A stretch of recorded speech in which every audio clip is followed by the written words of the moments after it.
श्रीलक्ष्मी श्रीमहालक्ष्मी क्षीरसागरकन्यका उत्तिष्ठ हरिसम्प्रीते भक्तानां भाग्यदायिनी।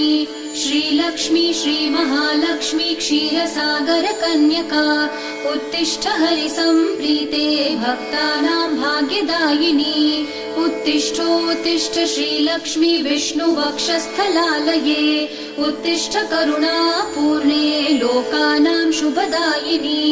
उत्तिष्ठोत्तिष्ठ श्रीलक्ष्मी विष्णुवक्षस्थलालये उत्तिष्ठ करुणापूर्णे लोकानां शुभदायिनी। श्रीपद्ममध्यवसिते वरपद्मनेत्रे श्रीपद्महस्तचिरपूजित पद्मपादे श्रीपद्मजातजननी शुभपद्मवक्त्रे श्रीलक्ष्मी भक्तवरदे तव सुप्रभातम्।